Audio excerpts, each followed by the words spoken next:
been so long, hasn't it, since I put an actual YouTube out, but here I am. Lots of juice to get into. Let's dive in.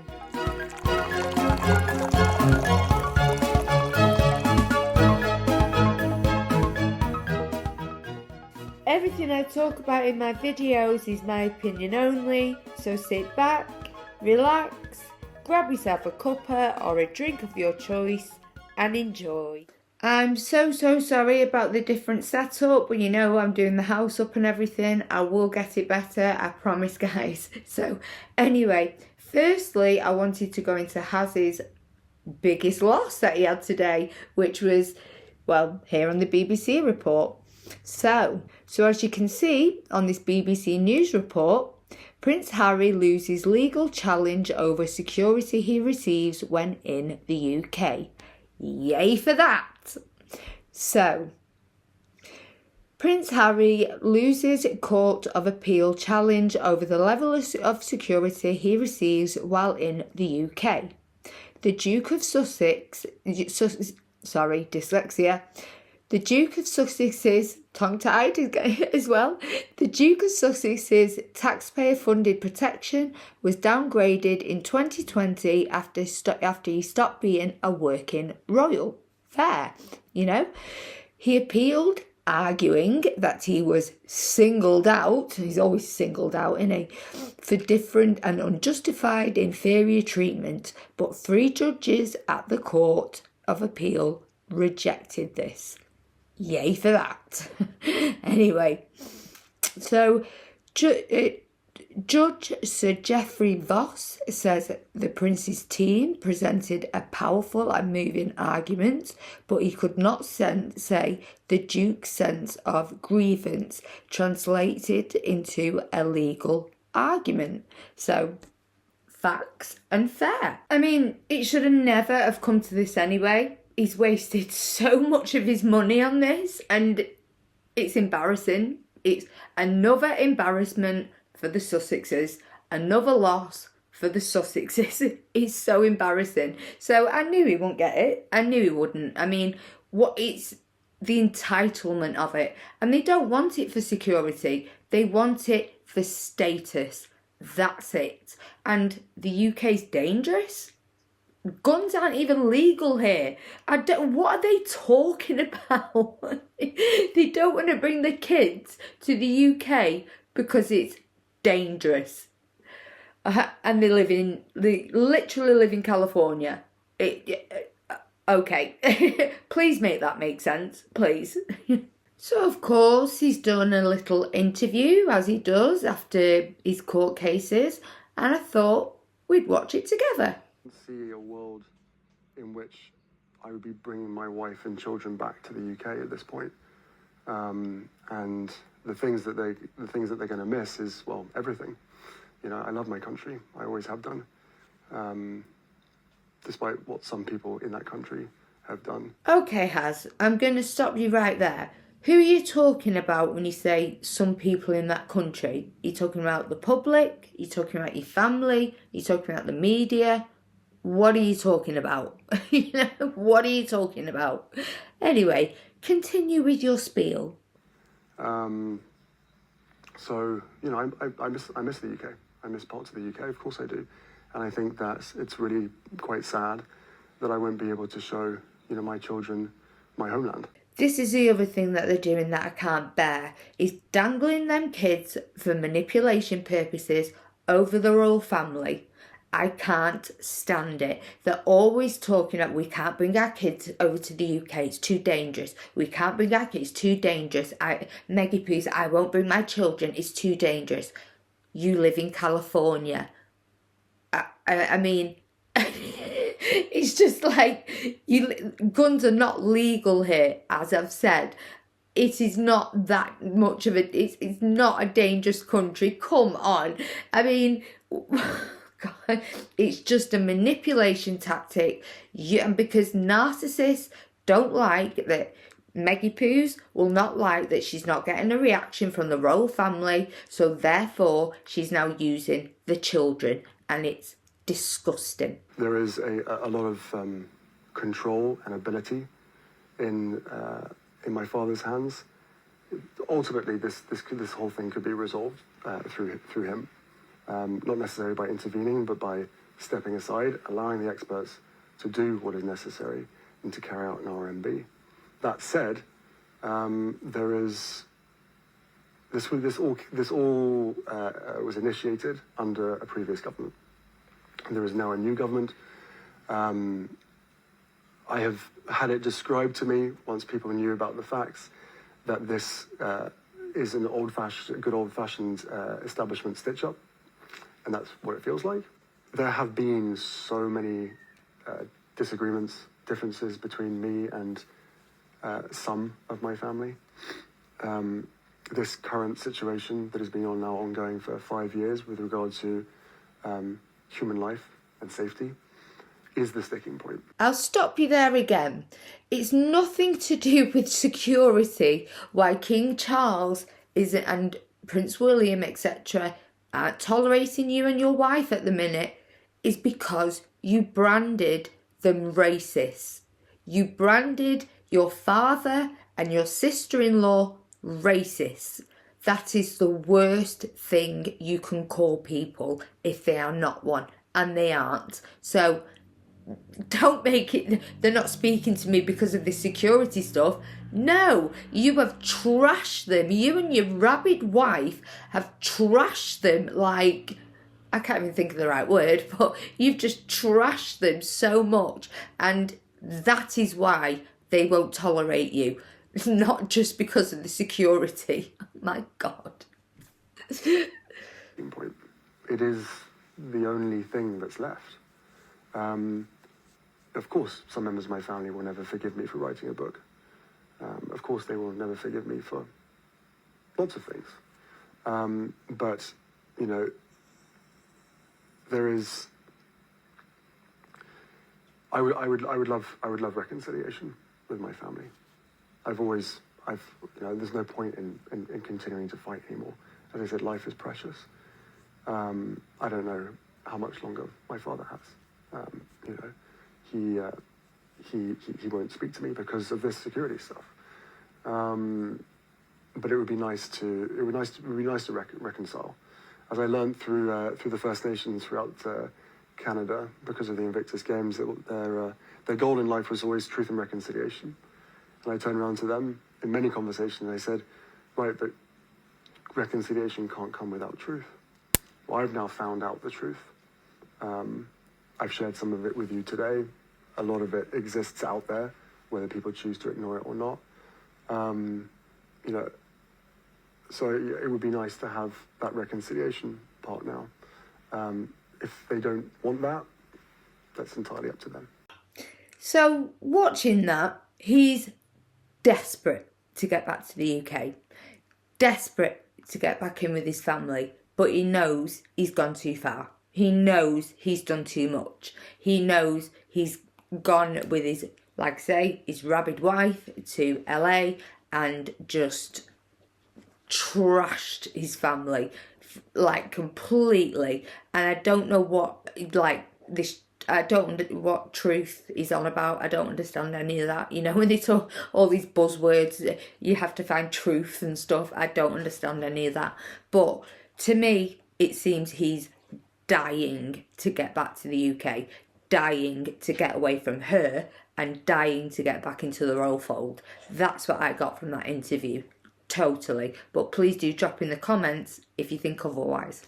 Just a little FYI, I'm so sorry because you know my MacBook did crash and I did have a bigger Sussex video, but I do want to keep on top of more, oh, here she is, sorry.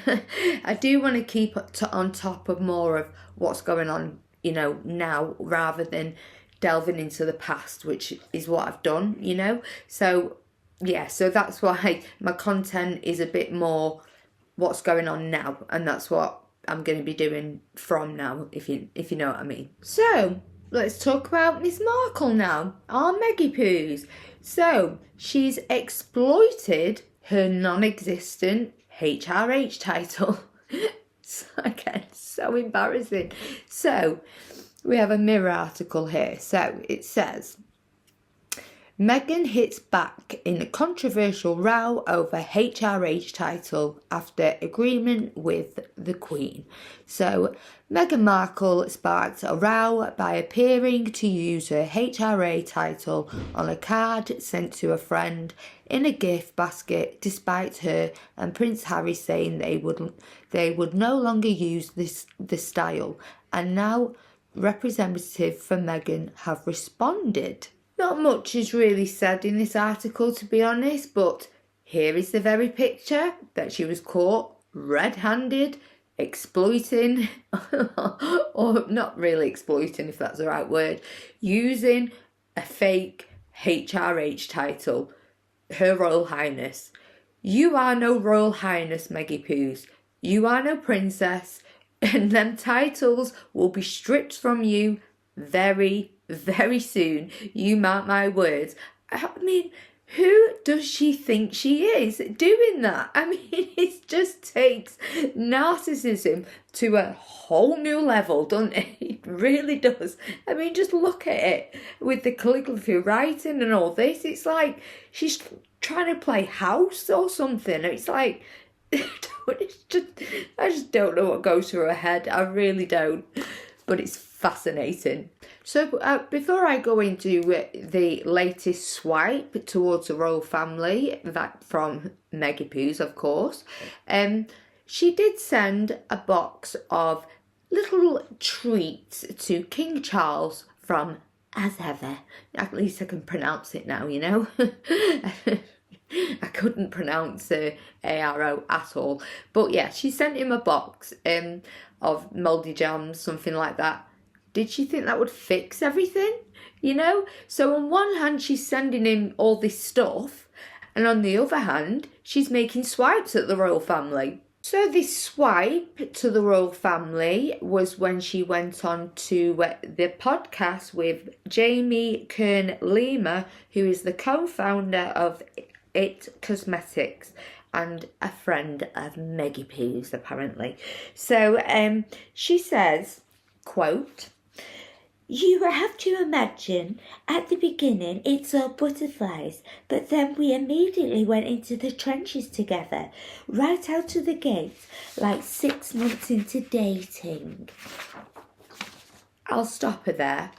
Meggie Poos, 6 months into you dating, you wanted your name out there. You wanted a public statement out there for everyone to know that you were dating Prince Harry. So if you're calling that the trenches, I mean, I don't know who she's referring to when she says about the trenches. So she says, quote, "So now, 7 years later, when you have a little breathing space, you can just enjoy each other in a new way. And that's why I feel it's more of a honeymoon period for us now."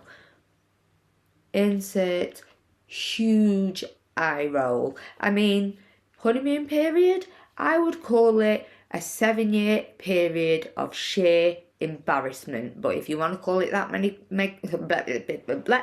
if you want to call it that, Meggie Poos, go for your life.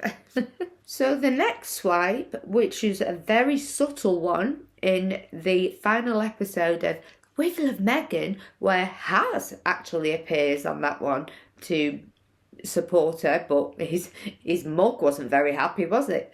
But anyway, she says, quote, "This feels like a new chapter that I'm excited to share, and I've been able to learn from all of you. So I just thank you all for the love and support.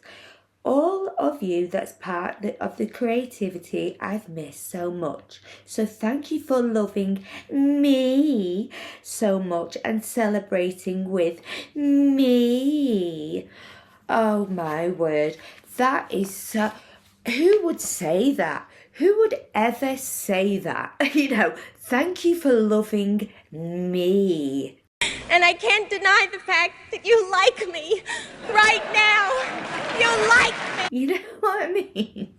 Who would ever say that? Now, I'm thinking that subtle dig, that very quote was just, look at me. Look what I have done without the royal family. Look what I've done without you, when they couldn't give a shit, to be honest. You know, they really couldn't give a shit what you're up to, Meggy Poos. They can see right through you. You're like toilet paper. You see through and you're full of shit. Now, I did watch bits and bobs of the podcast with Jamie Kern Lima, from It Cosmetics, who's a friend of Meggy Poos, like I said. So bear in mind, all of the questions will be pre-approved. So bear that in mind before you listen to it. And she says things like how hard she works. Where? We just see her do bits and bobs and cosplaying people. And then she talks like about creativity. What creativity? You have not got one creative bone in your body. Hence the reason Gwyneth Paltrow cannot stand you. I have to say, allegedly, but she can't stand you because of what you're doing. You're cosplaying her. That's all you ever do. So, yeah, it's hilarious. She also screams from the rooftops about her second season of With Love Meghan, forgetting it's a part 1, part 2, obviously. And it's blatantly obvious that she's rehearsed this very answer that she gave, because she says how hard she works, listing off a load of stuff that she does without a single breath. Literally. So she's literally rehearsed everything she's saying on that very interview, you know, and we know what a liar she is. You know, she's one of the biggest liars on the planet. Seriously, honestly. Also, within this workload is being a mother, a friend, and a wife.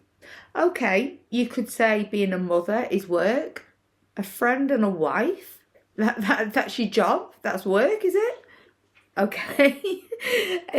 Again, it's like, Meggy Poos, what the hell are you talking about? That's all I want to say to her.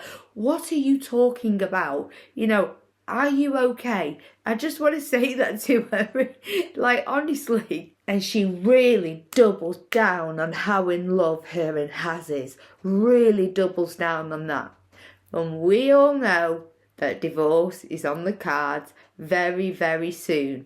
But she really doubles down on it. It's like how much they love each other and stuff. And it's like, we see it. We see his miserable mug every time he's round her. It's like he can't stand her. So, yeah, okay, that's love.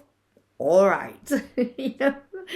I mean, we all know she sits up all night Googling herself, you know, and so she'll know the speculations out there about surrogacy, about the divorce rumours, etc., that is going to happen. So, yeah, she'll know all this.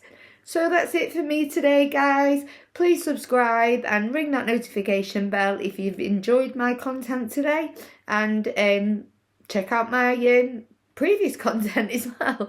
I know it's been a while since I've been on here, but thank you for understanding my little situation, and I will be back very, very soon. Much love.